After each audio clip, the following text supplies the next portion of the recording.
every defensive player that won the Super Bowl MVP. The Super Bowl has always been the ultimate stage for quarterbacks and offenses, with the game's MVP trophy more often than not going to the passers, the playmakers, and the prolific scorers. But every so often, defense takes the spotlight. Only 9 times has a defender claimed the game's highest honor. These are the rare nights when sacks, interceptions, and suffocating pressure rule the game. Super Bowl V, Colts vs. Cowboys, 1971. The Baltimore Colts and Dallas Cowboys met in Miami for what should have been a showcase of 2 rising NFL powers. Instead, it became a mistake-filled slugfest, where defense and miscues defined the day. Both teams combined for 11 turnovers, a Super Bowl record that still stands. Johnny Unitas and Craig Morton struggled mightily, throwing passes that seemed to find defenders more often than their own receivers. In the middle of the chaos was Dallas linebacker Chuck Holley, with instincts as sharp as his tackling. Holley intercepted 2 passes and pounced on a fumble, keeping the Cowboys in the fight despite their own offensive struggles. Time and again, he gave Dallas life, snuffing out Baltimore drives and creating opportunities that the Cowboys' offense simply couldn't convert. The game remained tight until the final minutes, when Colts kicker Jim O'Brien nailed a 32-yard field goal to give Baltimore a 16-13 victory. But while the Colts carried the Lombardi Trophy, the MVP award went to Holley, the first defensive player to win it, and the only player in Super Bowl history to earn the honor in a losing effort. Super Bowl XII, Cowboys vs. Broncos, 1978. On January 15, 1978, the Dallas Cowboys and Denver Broncos clashed at the Louisiana Super Bowl in New Orleans. It was Denver's first Super Bowl appearance, and while their Orange Crush defense had carried them through the AFC, their offense was a liability. From the opening kickoff, Dallas's doomsday defense suffocated Denver. Defensive end Harvey Martin and defensive tackle Randy White led a relentless front that harassed Denver quarterback Craig Morton on every dropback. The Broncos turned the ball over 8 times, giving up 4 interceptions and 4 fumbles, the most in Super Bowl history. The 35 net yards passing allowed by the Dallas defense was also a Super Bowl record. The final score, Dallas 27, Denver 10, reflected the dominance of a team firing on all cylinders. Yet it was clear who had won the night. In an unprecedented move, the MVP award was split between Martin and White, the only co-MVPs in Super Bowl history. Their combined destruction symbolized the ultimate truth of that game. This wasn't about offensive fireworks. It was about defensive domination.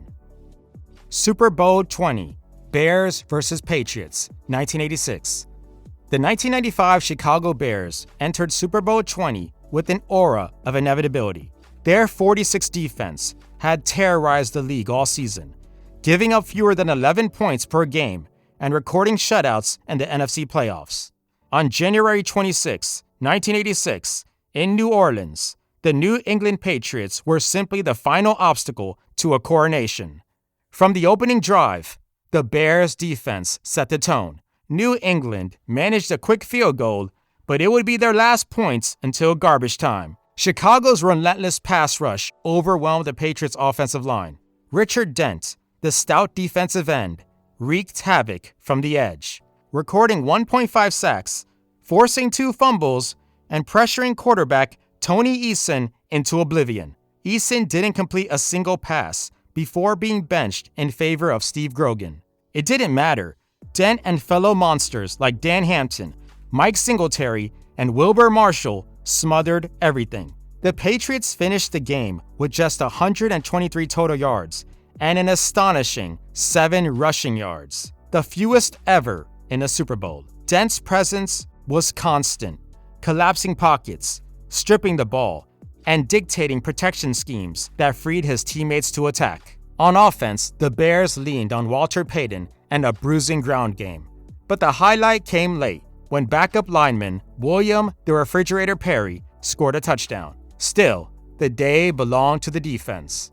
Chicago rode to a 46-10 victory, one of the most lopsided in Super Bowl history. When Dent was named MVP, it wasn't just for his stat line. It was a recognition of a defense that had dominated football like few units ever have. Super Bowl 20 wasn't just a game. It was the crowning of the greatest defense of all time, with Richard Dent leading the way.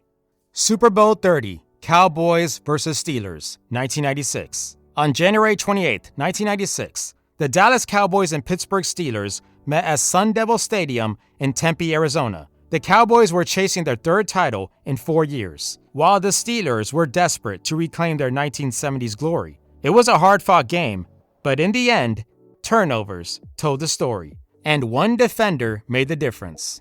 The Steelers moved the ball well at times, but quarterback Neil O'Donnell unraveled against Dallas's opportunistic defense. Twice, cornerback Larry Brown read his eyes and jumped routes, snagging interceptions that flipped the field.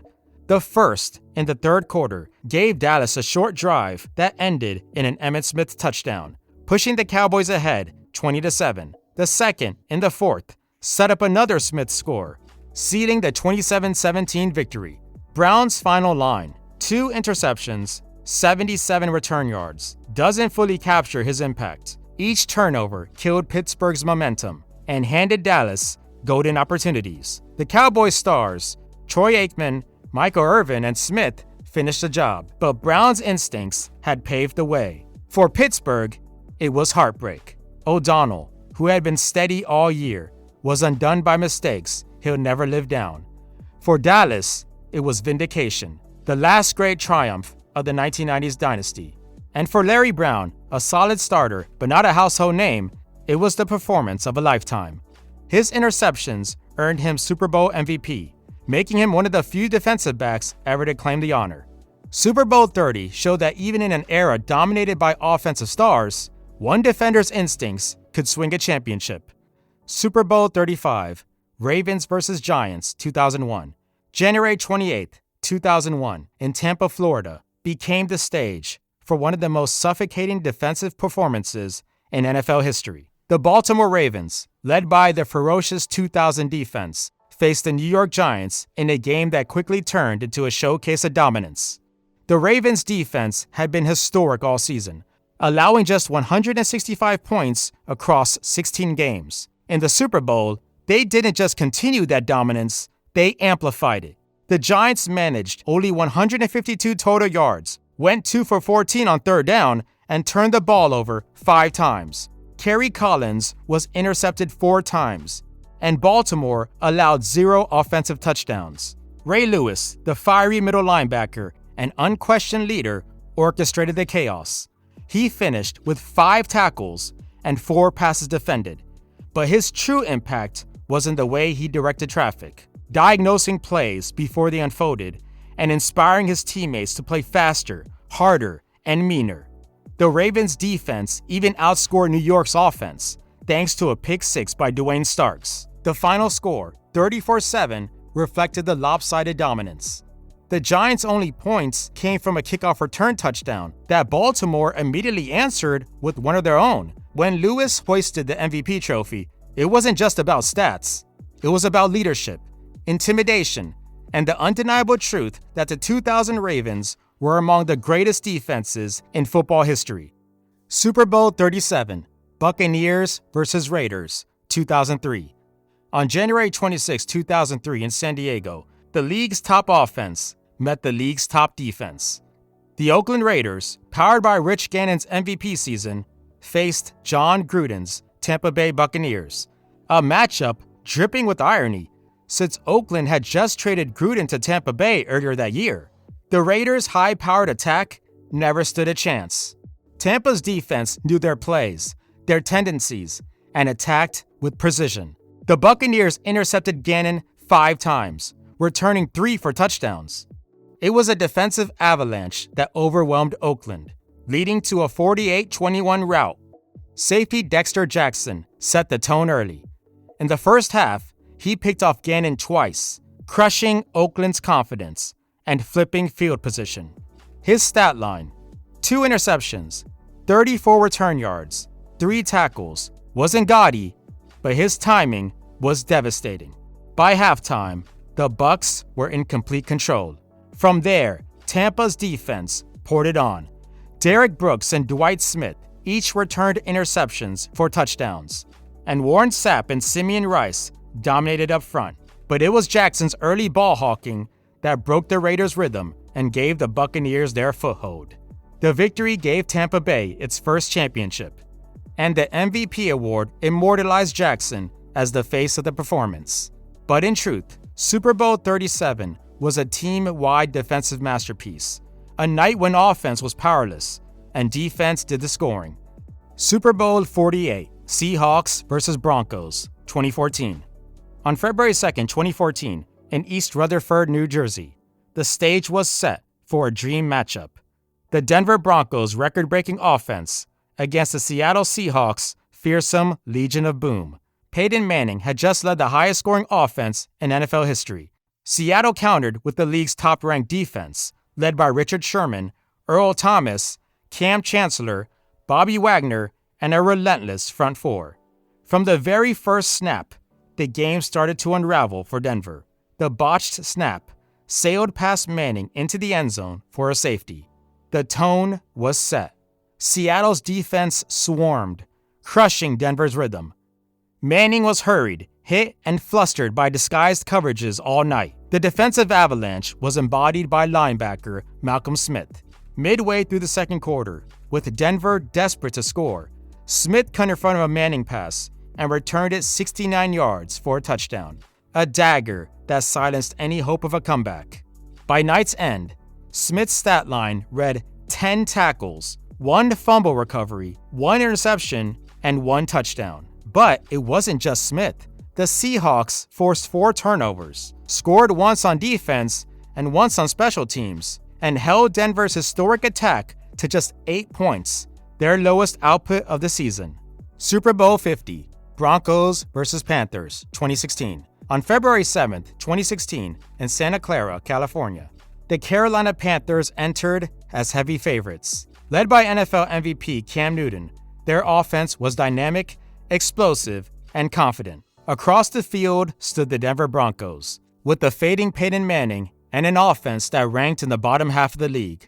To win, Denver needed its defense, and Von Miller delivered one of the greatest individual performances in Super Bowl history. From the first quarter, Miller set the tone, exploding off the edge with terrifying speed. He stripped Newton on a sack deep in Carolina territory. The ball rolled into the end zone, where Malik Jackson recovered for Denver's first touchdown.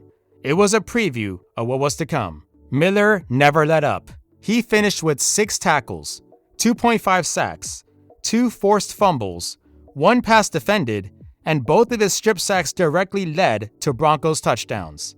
Each time Carolina seemed poised to rally, Miller destroyed their protection, knocking the ball free or driving Newton into the turf. The Panthers' high-flying offense never found a rhythm, finishing with just 10 points. The Broncos won 24-10, giving Manning a storybook farewell in his final NFL game, but everyone knew who had carried the night. Von Miller was named MVP, the rare defender whose performance was so overwhelming it overshadowed the quarterbacks entirely.